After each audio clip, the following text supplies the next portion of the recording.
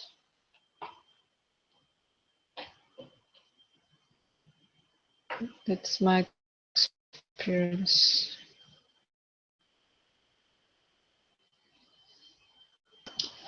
Texts are on italki.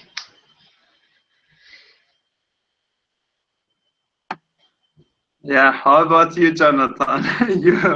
What do you do for your busy time as you chose the topic? Yeah, this is something I'm struggling with because if I wait to the end of the day,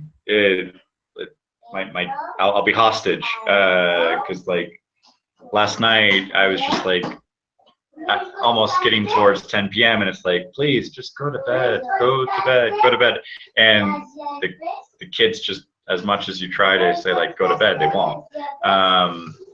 And so waiting till the end of the day, it doesn't work. I know that when I was doing those videos from like April to July, it usually was just usually before going to bed, like the last thing I did, and I'd be like really exhausted, really tired, but I said, oh, I need to do this before I go to sleep. But earlier, like last year, before I was going to the office, when I was still working at the office, I had a couple lessons at like 5:30 in the morning for Russian, and that was like more stimulating than coffee. But I haven't really been able to, like, I haven't been doing those at all. So like I'm just overrun right now with like with my lessons for the students, and always last minute kind of listening to somebody's audio sample, reading their TOEFL essay, getting requests to correct a motivation letter or some application to a university. So I'm always behind schedule right now for work. Just getting like lots and lots of requests for stuff. So my own language studies, it's just like it's not happening. I try to do a couple YouTube videos where I was like speaking one language for a minute. And then I kind of stopped with that because it was like I just run out of stuff to say because like my Italian or Portuguese is really limited, or the like Italian and German was kind of limited there. But right now these language lessons on Mondays, that's kind of my once a week thing where I'm kind of reviewing something to teach it to somebody, and I'm forcing myself to review stuff. But like getting myself to practice my Russian right now, it's stagnated over the last couple months, and then in the Facebook group doing something like, hey, I'll just put these audio samples out there and see if people can correct me or respond to something. That kind of worked for 1 or 2 days. I think I'd like to continue with that. I think where it's just taking that idea of 6 languages in 6 minutes, maybe just, okay, 30 seconds, 1 minute of an audio sample, just post it, see if somebody can correct me. That seemed to, like, a lot of you were very supportive of the idea. I just need to kind of do it, just put it out there like a message in a bottle and just send it out there. Kind of like the Italki writing.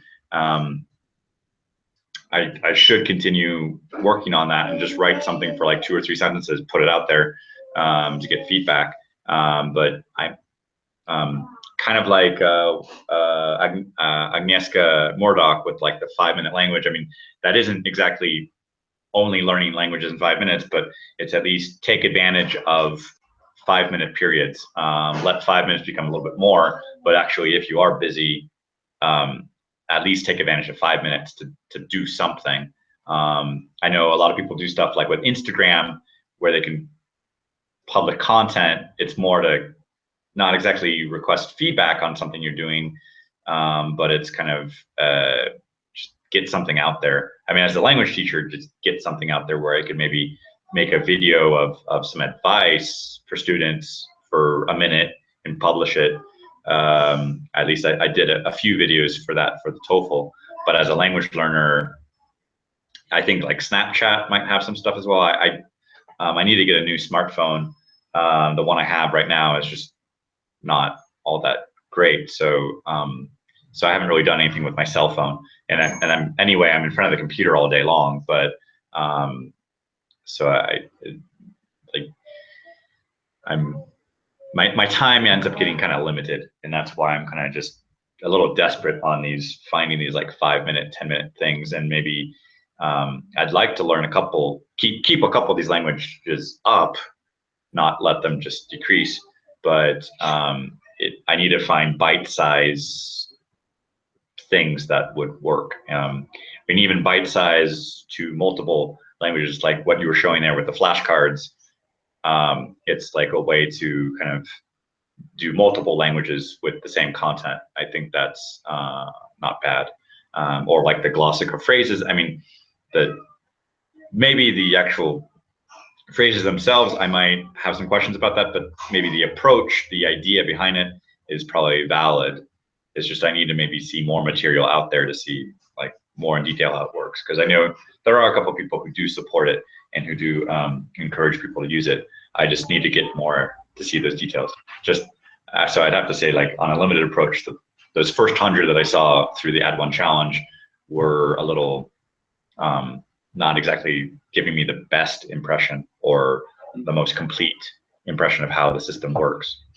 I don't know. Maybe regarding Glossica, maybe because the sentences were not related that much. That was why you didn't get a good impression. But they say that is not it's not categorized like thematically or whatever. It's random sentences, but the main idea, especially in the beginning, especially in the first thousand sentences, the main idea is to use these common words and common sentences, common words especially, and also common like the like pattern, sentence pattern, like the pattern, the grammatical patterns, the sentence pattern. So the main focus is to use the common words and common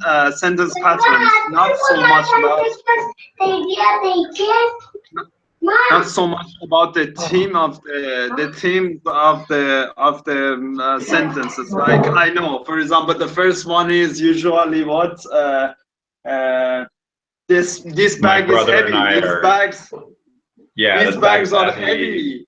My brother and I are great tennis players. My sister is a nurse. I'm a taxi driver. For children are at school. Just the impression I got after about 50 of those phrases is that if I did take all these phrases, I could be a potential serial killer if I came to somebody's door and said, like, are your children at home? Like, no, they're at school. Like, is she here? No, she's at work. And just Like I could go to a door and like a little kid could open. I'm like, is your mother at home? No, her children are at school. Where is your brother? And it just a lot of these phrases after they accumulate, I start going like, this is a little. It sounds a little suspicious. The way these little phrases accumulate. It's like I don't know why. Like I don't know why that kind of comes to my head, but it's just connecting these little dots. Like I don't. Yeah. I don't know. This is a little weird, but yeah. I mean, I do recognize that they are common words. Yeah, that's true. It's just not seeing any logical connection between them. And they say there is no connection. They say there is no connection. There's one time I remember he exactly pointed out this common criticism that these are so random. They said, well, the focus is on common patterns and common words, not the trying to categorize by team. Okay, these words are related. These sentences are related to sports. These sentences about the weather. These sentences about no. It's not like that. And another good thing that I found about this, I mean, it's a common recommendation. I guess I'm not 100% sure how many people are, because some people don't like that, but I like that. Trying to, instead of always relying on the translation word by word translate, translation of the words, trying to use the monolingual dictionary. That's the monolingual dictionary is the good one. For example, this one. For example,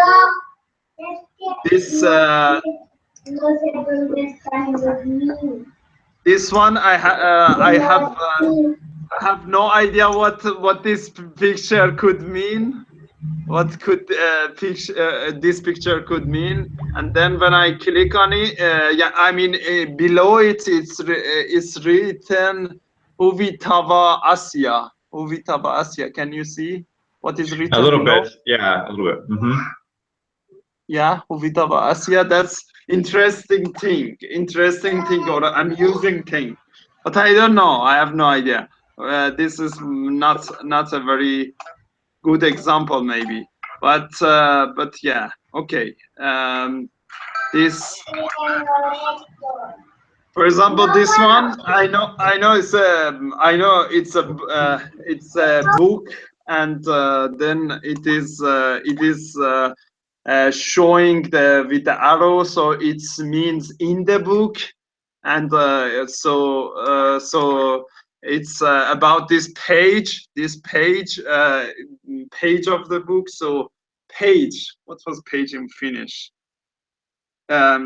You know that, for example, right now I don't remember what's page in Finnish, and deliberately myself I'm using my Estonian knowledge to use for Finnish. So there is no real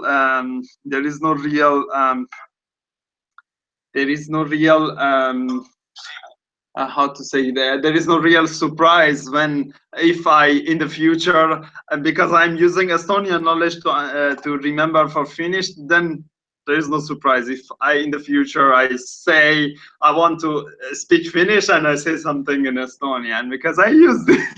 So sometimes we are guilty of the problems, but anyway, this is much better than this. So for example, you can see you can see the seats, the seats in a stadium, and even if you don't, if somebody doesn't know what does that mean, then there is below it's the definition. That's not like dictionary exactly, but that's definition. Like it's written for sitting on it. So okay, for sitting. Yeah. So you can try to Penki. Okay. That's another thing I'm trying to use more often, instead of bilingual dictionary, monolingual, trying to just if I don't understand, not always rely, oh, what is it in English or a language that I know?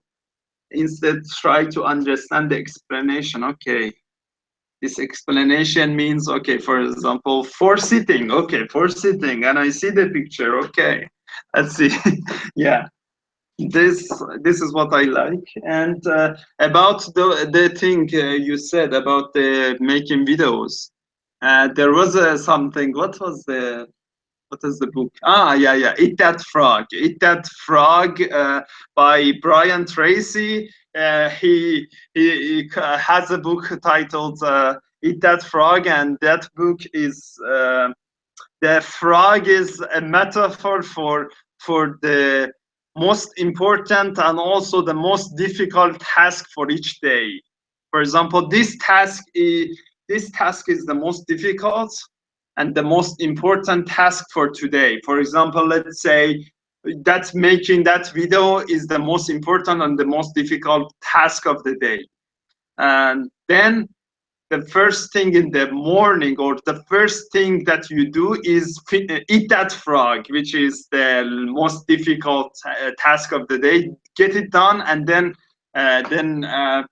you can relax for the rest of the day. What seems to me is that a lot of times you have these ideas, you want to do this or that, but you leave it to the end of the day, and it gets much harder, especially if the task is difficult. If the task is difficult, it needs energy, and somebody described our brain and also willpower is he was describing it as like the battery level. For example, you can see my battery my mobile's battery level is 61% now, so 40% gone, 39% gone. So if a task is so difficult, for example, it needs 50% energy, then I don't have what it needs. I can pay that price because the energy level is very below. Like if I have to buy this book and the price is, for example, 20 euros, and then all I have is 10 euros, I can buy it.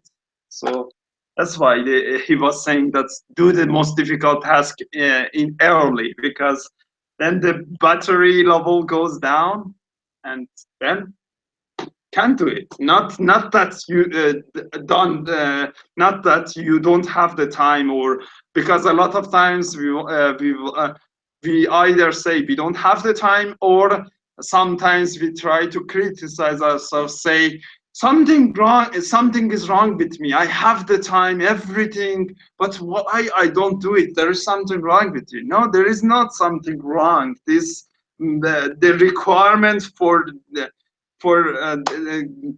getting that task done is beyond what I have at the moment. Like I said, if the book is 20 euros and I have 10, I can buy it now. In the future, I can buy it, but now I can't do it. So a lot of times we can't do it, not because there is something wrong with me or with us. It's just too much for that moment. The mental energy is not there, or physical energy is not there. So the best thing is those things you want to do it in the first thing in the morning. The first thing. Yeah, that's true. I think I saw a little bit of that advice when I came back from California, and I was asking people in Ollie's group about, like, okay, my schedules got interrupted in July. I was making good progress, and then it kind of just disintegrated very quickly. And I think you were giving me some good advice, and I think Anthony and Brian and Ollie were saying, like, try to do this, like you said, early in the morning. And then in terms of blogging and doing other stuff, they were saying, like, not just early in the morning, but also early in the week. So that's when I started to stop teaching on Mondays and try to keep Monday as, like, I think most people, when they're at the office, they don't like Mondays because it's like, the weekend's over. But I look forward to Mondays because that's my like creative day. That's where I get to do some of these language teaching, some stuff that I enjoy doing, and kind of keeping up on some of that stuff. And then I try to get an idea of what I need to work on for the week. But the way things are generally going right now, I'm behind schedule on some stuff from work of like giving some students some feedback on some essays and essays and recordings. So definitely I need to get that stuff out of the way early at the beginning of the day, because like at the end of the day, as soon as the kids are finished with school, they're like, no, okay, we're home now, turn off the computer. And I'm like, I need to respond to emails, I need to respond to stuff. And it's like, no, the workday's finished. And that gets kind of a lot of time pressure where I'm like, Yeah, I need more than 24 hours in the day. It's like, no, you don't. Nobody does. And then it's like, okay, the day finishes when the kids get home from school, and then I'm with them doing stuff until they go to bed. And then by the end of the day, it's exactly what you said there. The battery is completely depleted. It's like, am I going to generate my best stuff at like 10 o'clock at night, 11 o'clock at night when I'm like, I need to get to sleep? It's like, no, I'm just going to produce something really probably a little bit mediocre. And I should have done this at the beginning of the day, or even wake up a little bit earlier before the kids need to get ready. So yeah, probably the idea here is go to bed early so I can wake up early and then eat that frog at 5:30 in the morning and get it out of the way, and then say, okay, I accomplished something, I got it out. And one thing that is important, very important, you just gave me a clue, but I am not sure, so I'm gonna ask you. So what is it when you, like today when you woke up, what was the first thing you did? What was the first thing? I went to the bathroom, I brushed my teeth, I put on clothes, I made some tea. I got the computer turned on so I could get the Hangout ready. Yeah, or I mean, the very, very first thing I did was I reached over and checked to see what time it was, and it was like 6:30 in the morning, and I said, okay, I got about a half hour to get stuff ready before the Hangout starts. The reason that I asked this question, because it's a very important thing.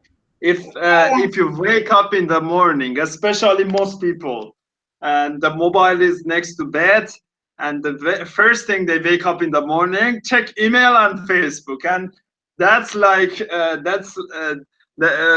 lot of this productivity people who give advice about productivity say, if that is what you do in the morning, you already depleted your battery early in the morning. Say postpone that, don't care, plan your day, go on your day, start your day without even knowing, oh, did somebody send an email? Because he was they say that first thing is that you are when somebody first thing checks email and there is some email that needs reply or something, the person is in reactive mode, not in creative mode. He's not creating his day, he's just reacting and replying.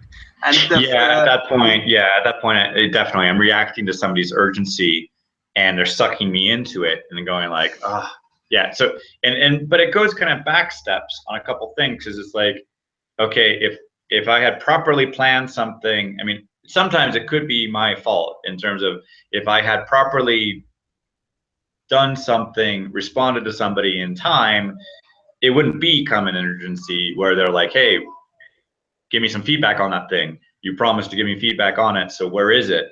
And then at the point I'm like, I'm embarrassed, I'm frustrated, I'm a race against the clock of saying like, yeah, I owe that person a response. And yeah, in terms of creativity, yeah, it's killed. There's no moment at that point. I have to deal with urgencies, and it's no longer like, hey, I've got 30 minutes, I can do something creative, I could learn a language, I could do something. It's like, no, priorities have now bumped up and said like, okay, I'm in a reactive mode. And then the rest of the day, like you said, it's like, just running, and it's no longer like I can create something. The bad part is not just being in reactive mode. The bad thing is that the worst part is that when somebody starts like that, with checking email and Facebook and what outside world wants him or her to do, or these feedbacks, then the worst part is, as they say, it's like instead of starting your battery, the mobile battery is starting from 100, you already starting from 70% or 80%. That's not from 100 anymore. So it's already when somebody goes like starts the day that way, then it's already gonna be not suboptimal, because this is the battery is already depleted to some degree. So that's a very common advice. That's a lot of us, it's hard for me also. It's hard. I'm not saying, oh, I do this all the time. No, even for me, it's very hard, because it's the truth that we are kind of in 2016. A lot of us are like kind of addicted, because we can't stop it. Always check email, check Facebook, check this, check that. It's like kind of addiction. This is technological. Yeah, it's been hard for me. It's been hard to deal with that, because, like you said, early in the morning checking to see if there's an urgency or if there's something that I had to respond to. But yeah, it's counterproductive at this point. And then and then the worst thing is asking my friends on Facebook, hey, how do you deal with your Facebook addiction? And it's like, it's almost like asking a bunch of junkies, how do you guys deal with it? It's like, they don't. That's not the proper place to ask for advice on an addiction. It's like we're all adding to, and then if we all are checking each other's responses and likes and replies, it's like, how many likes did I get? It's like, okay, no, this is not the right place to go ask for feedback on dealing with that situation. So it's like, I know there are a few teachers out there, or a few people who are also blogging and doing it, and like it's like a couple of those people are using a schedule like a Hootsuite or Edgar or some other thing to just send stuff out there to produce it, so that they're not like completely absent from there.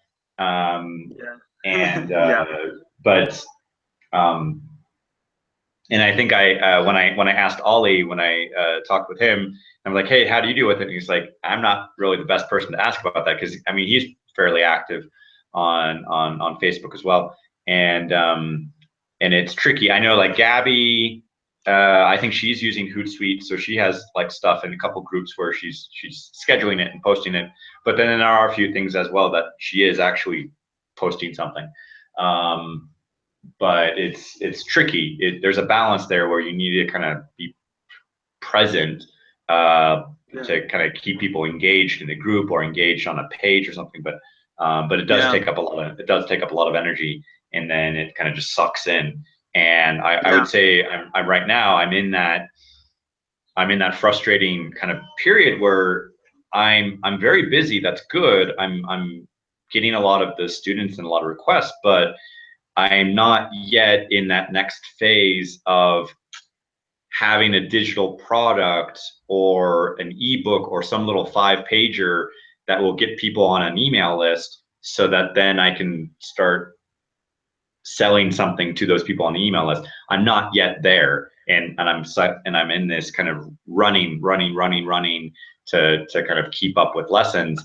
And then when I get sick, like this last week or two, it's like, that battery is never reaching 100. It's like I'm starting the day with 50, and then I'm struggling to kind of keep up. There are four things. There is a guy whom I like very much, and I follow his work. And I think I sometimes sent you some of his work, Brian Johnson, and he talks always about four fundamentals for our health and everything. One of them is, of course, sleep. One of them is nutrition. One of them is the other one is movement and exercise, and the fourth one, the last one, is meditation. Why the meditation is some people, including me, I am an atheist. So I am in the beginning also. I doubted this. And I said I don't want to go to religious mumbo jumbo because this seemed the whole meditation thing. This seemed a total mumbo jumbo. Believing in something that it seemed again like supernatural power or those kind of thing. But then I went deeper, and I listened to with an open mind, not trying to judge it from the write it off from the beginning. Oh, this is mumbo jumbo, this kind of thing. And I listened and I saw, okay, what it is that exactly the problem is that the example, I don't remember who said that example, but metaphor. He gave a metaphor about our mind.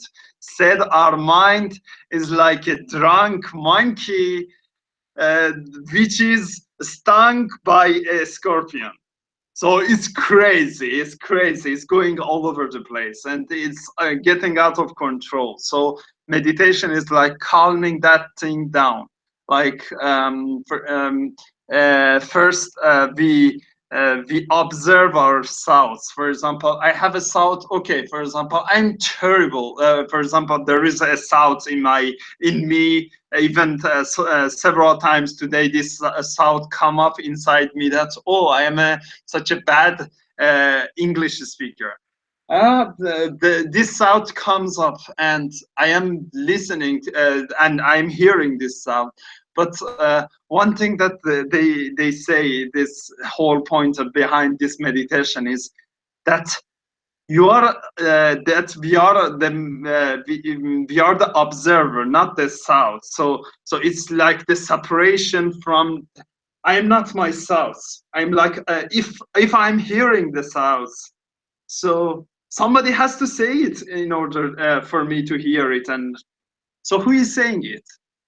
So it's all about that separate ourselves from their sounds.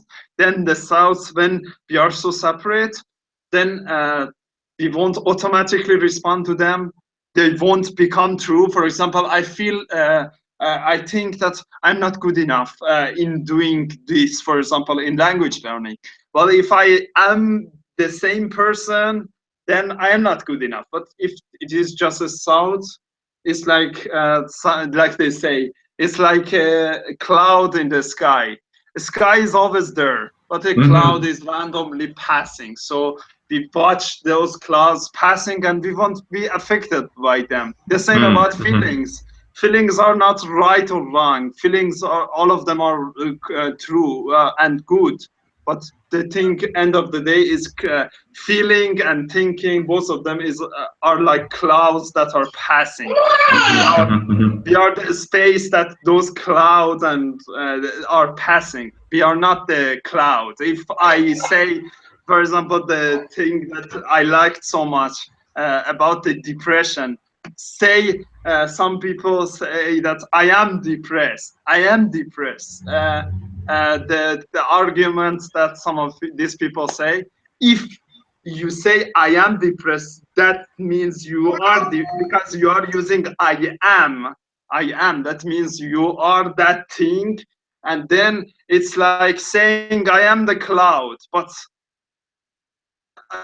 there are days that you don't feel depressed. How can it be that you both feel depressed and not depressed? Yeah, how can you be both? you are the space for those things that happen. So the main freedom that I suggest to you, maybe you can try this one as well as the sleep and nutrition and exercise.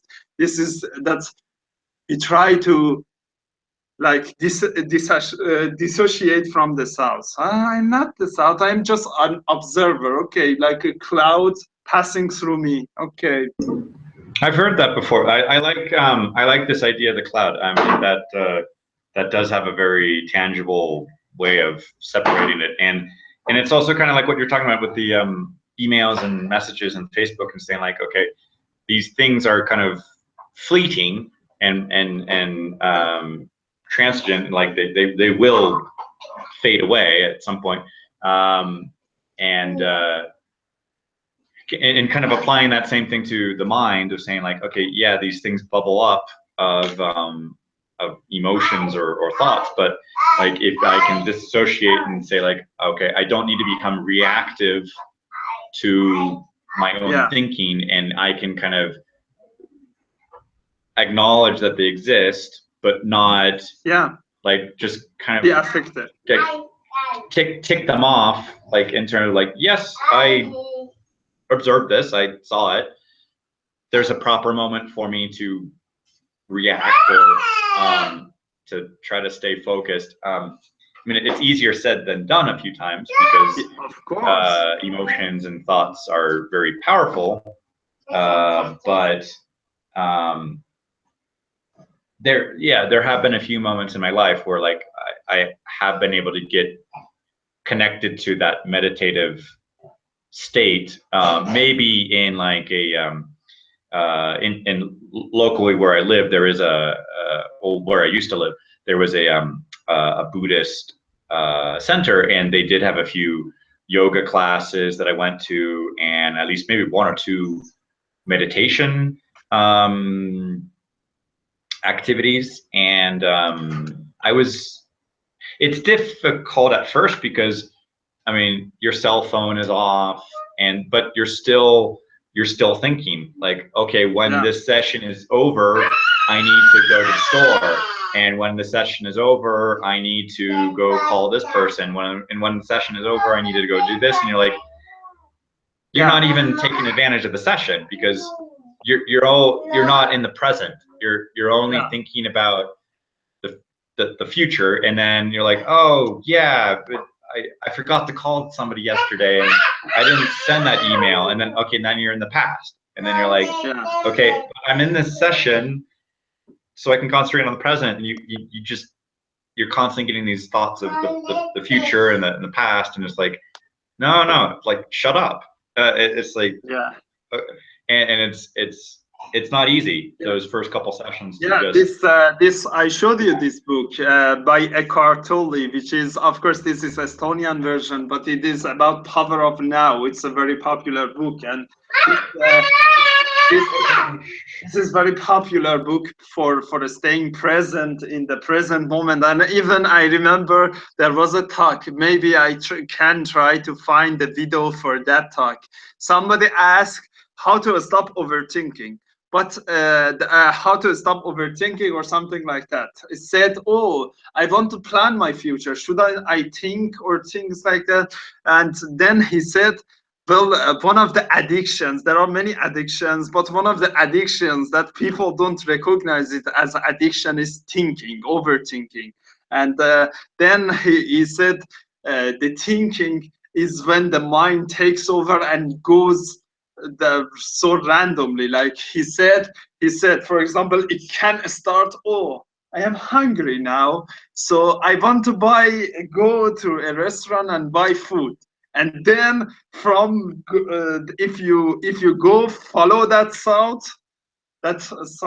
you will go on to end up with something totally unrelated. Like, for example, it starts with a hunger, and then you will end up hi. Yeah, like Jonathan, in that video, the guy was saying that it's usually starts with this thinking that, oh, I'm hungry, and then the thinking is so random that end maybe is like how dreadful my life is, or something totally unrelated, jumping from one place to other place. So his thinking is like, yeah. I did try to. Yeah, I think right now we were getting into a like further down into the discussion, but I think now we were looking at even a little bit of meditation and staying in the present, and in terms of like starting the day out, and how to kind of, with language learning, I mean, and other stuff as well, but in terms of like start the day, start the week with whatever that task should be. And then we were looking a little bit of if, as Arash mentioned, of if you start the day already checking Facebook and email and voice messages, whatever, the kind of maybe a creative inspiration to learn something is like instantly killed. Now it's like you have to react and respond to some priority or some urgency, and then even applying that technique to your own thinking on a daily process of like maybe thinking about the past, thinking about the future, and then not really seizing maybe a present opportunity, or even just observing the thoughts, and being able to kind of just stay focused, or maybe disciplined or motivated. And I think Arash had a very good example of if you compare your energy in the day like a cell phone battery, if you already start the day with a low battery level, things just get harder, and as opposed to starting it off with 100%. But there's a lot of stuff for me to meditate on there, to think about, and kind of how to apply that to not only just language learning, but also in terms of my business activities, because right now I'm running against the clock to work with students. I have to be like 100% present in those hour sessions, but I still am getting messages from other students while I'm teaching. So there might be something in the background saying like, hey, da da da, and it's not fair to the students, because they want me fully 100% there, but there might be some distraction, and you can tell when somebody's distracted. It's not fair, and I have to tell these people, sorry, I'm in a lesson. We'll deal with this later. But later is like the end of the day, and at that point they'd be asleep. So. Sweet. Yeah. I don't know if you can hear me. Yes? Yeah. Is my voice here? Okay, because I cannot see. Yeah, it's not fear, but in everything we are doing, we need to take it seriously and don't focus too much in one thing. For example, if I start learning language, it can be dangerous. I can forget family. And this is why I decide in the morning when all are sleeping, and I wake up 30 minutes before, almost 1 hour before, and start to listen to Italian. It's my day, starting the day in this way. I did it before with English last years. It was successful for me, use my time, but I have to think seriously. I don't have to cut time with my family. They don't have to be, sad, because mama learn languages. Have to be happy. Yes, and it was a decision to start my day with new language. And it's helped me very much, because it's just like circle. I start my day with this language. I listen first, make my notice, but then I stop it. I don't read Facebook. I try to don't be distracted, because Facebook is dangerous for me. I cannot stop when I open. I read, I find friends, I will answer. Oops, no, stop. Then family. Then other things. And then maybe middle of the day I have time.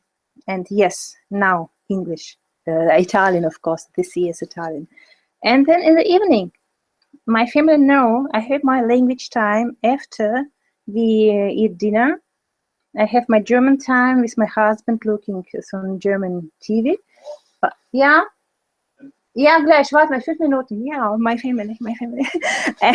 and then in the evening, late in the evening, I have my time for Italian, and nobody can distract me because it's only this hour I study intensely. I cannot speak, for example, if it's too late, my kids sleeping already. Okay, I know when I have conversation, I have to plan it in this time when I have time and my family don't be distracted. Also, it's for me, it's a lot of planning, but make a good plan. But it's possible, and I think holidays and weekends is nothing wrong with it. I find my time because I decide only so many hours, not minutes, hours, I use per language. It's my time. Mama learned language. Yeah, mama. I'm mama to 3. It's important. And they accept me because they have seen how quick I learned English. And I was so crazy with learning. I started for almost 4 years ago from 0. And I was listening all the time. And when I start to speak, I respond to my family in English. They could respond to me. They speak very well. Better than me, it wasn't this time. But now it's Italian. First they thought, no, special kids. No, in Italian, we cannot understand when you speak to us. It was funny. But now they accept, they know. It's just no problem. And for me, it's just, I hear often people saying, I don't have time. I like to learn German or like this. I didn't have time. I thought, no, you have to build your habit. Only 5 minutes per day. When you do it for 1 week, 2 weeks, 3 weeks, maybe you can increase this time. It will be 10 minutes, 15 minutes. And just decide, take your Pomodoro, also how to say this, this system. When you decide, these 15 minutes, I learn language. No telephone, no, nothing else. No TV, Pomodoro, yeah, see, Pomodoro. Certo. Sorry, sometimes coming Italian because I start to speak now and I start to think. Wow, I'm so happy. You cannot believe. It's so great. It's incredible how suddenly you start to understand and to speak and use language. Wow, it's super. But you need discipline. It's hard to work to learn language seriously. And this year I started from January to learn Italian every day. I make a plan. I don't have this calendar here right now, but I did a plan every day. How to say this kind of family calendar. You have this place for every day, and for example, 5 column. How to say in English? Line. Yes, I will find it someplace. And I wrote reading, listening, chat to friends, and then I discovered some group on Facebook. I was invited from Joseph Cornelius to Italian chat group. I thought, no, Facebook, I don't like it. But I learned to chat there. I learned to write. I learned how people have conversation. So daily language is a conversation, question, answering. I use all resources because by learning English, I met a lot of information about how to learn language from different linguists. Ja, ja, ich komme. Espen, du kannst schon Ziel stecken, also verteilt schon essen. Sorry, it was a German family language. Yes, this is why I have read this topic, how to use your time, learn languages. Ich komme auch. Nice. Holiday. For me, it's not such dangerous holiday. Decide first for short time. Also, it's possible. Yeah, funny. Come on. Also, it's so nice to have polyglot and to play with different languages. Yeah, also people, I'm sorry, my family meeting. But I was happy to join for short and to tell I cannot hear you. Oh, Yes, my yes, kids are yes, still playing yeah. stuff, but yeah, I'm actively listening here, and yeah, I appreciate you joining briefly, and yeah, your input is very, very much appreciated, and yeah, I think what you've said here about your Italian studies and making those moments and prioritizing it, and how old are your kids now? Are they like teenagers or so, or? Yeah, teenager. The first one is out of home, but 17 and 17. Parlo italiano. Also 17 and 16. Yes. Okay.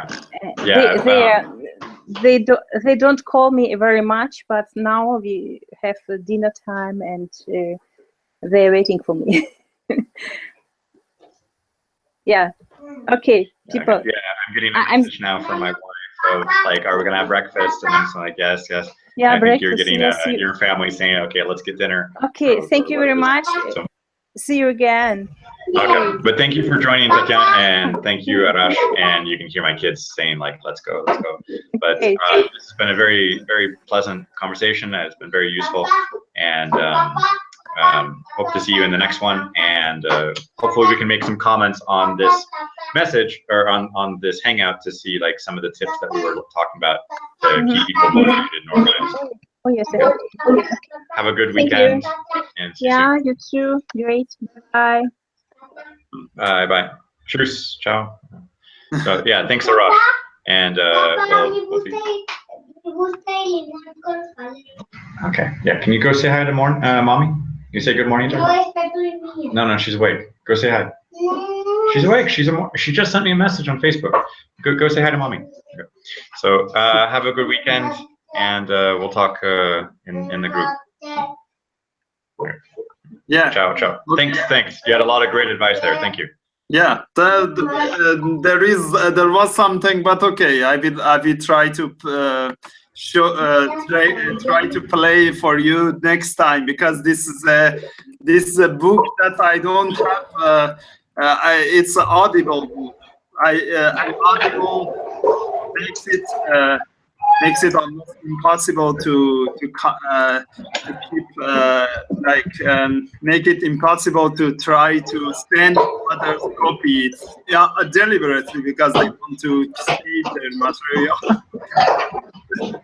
I don't know, but there is a book that I very much advise, and it's called Practice in Mind. If you want, do you want to hear it a little now, or you want to next time? I think maybe next time.